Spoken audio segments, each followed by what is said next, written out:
Hello everyone, class 8 maths जोन exercise 7.1 question number first B दिया गया है, जिसमें आपको इक्वेशन को सॉल्व करना है और सॉल्व करने के साथ साथ आपके अपने आंसर को चेक भी करना है।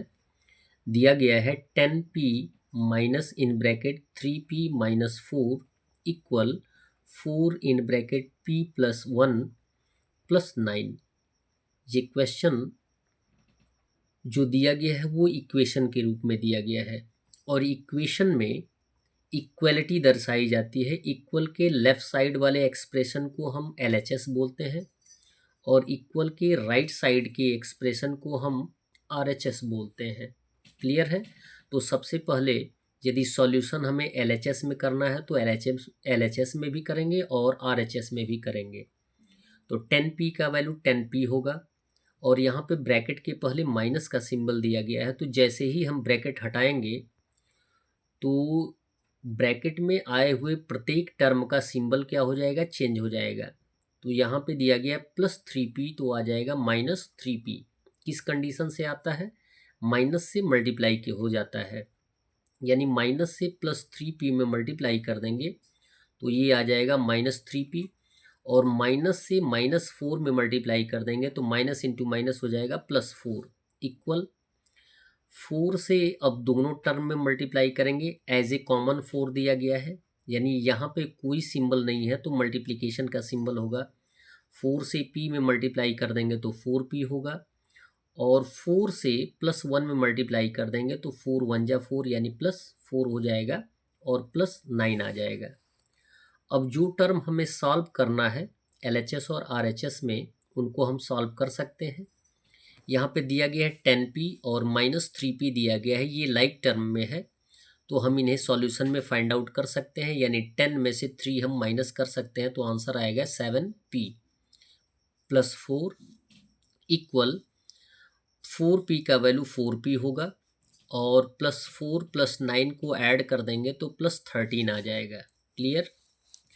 अब जबकि 7p में कोई सॉल्यूशन नहीं हो पाएगा तो कोशिश करेंगे कि लाइक टर्म को हम एक साइड ला दें। तो लाइक टर्म का 7p ऑलरेडी 7p रहेगा और 4p का जब साइड चेंज होगा तो यहाँ पॉजिटिव है तो ये हो जाएगा नेगेटिव, तो 7p माइनस 4p हो जाएगा इक्वल ऑलरेडी यहाँ पे दिया गया है RHS में 13। तो लाइक टर्म प्लस 4 को हम ट्रांसफ़र कर देंगे तो यहाँ पॉजिटिव है तो ये हो जाएगा नेगेटिव। अब सॉल्यूशन फाइंड आउट कर सकते हैं। 7p में से 4p माइनस कर देंगे तो 3p आ जाएगा इक्वल 13 में से 4 माइनस कर देंगे तो 9 आएगा।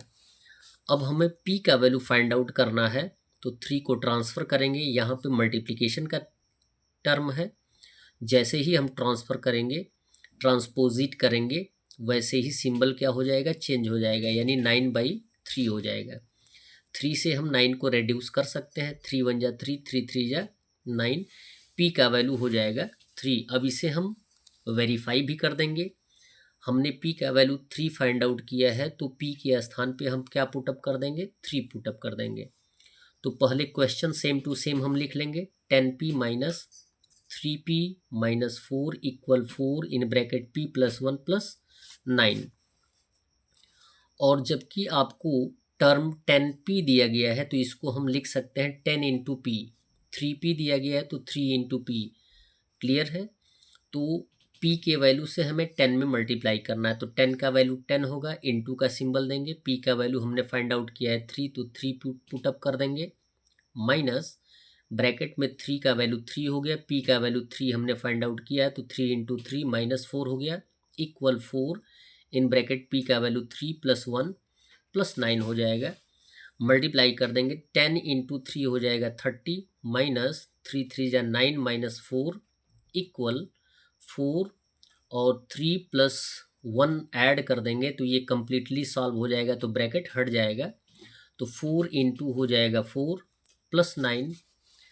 अब यहाँ पे ब्रैकेट को सॉल्व कर लेंगे तो 30 ऑलरेडी 30 में ही काउंट होगा, 9 में से 4 माइनस कर देंगे तो 5 आएगा, यानी माइनस का सिंबल है तो माइनस ही होगा क्योंकि ये पॉजिटिव आएगा और किसी भी ब्रैकेट के पहले माइनस का सिंबल होता है।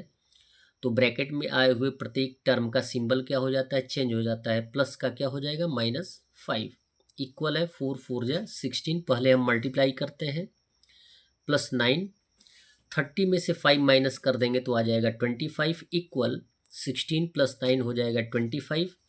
इट मीन्स आपको ये दर्शाया गया है कि LHS और RHS इक्वल है, तो ये आपका आंसर सही है।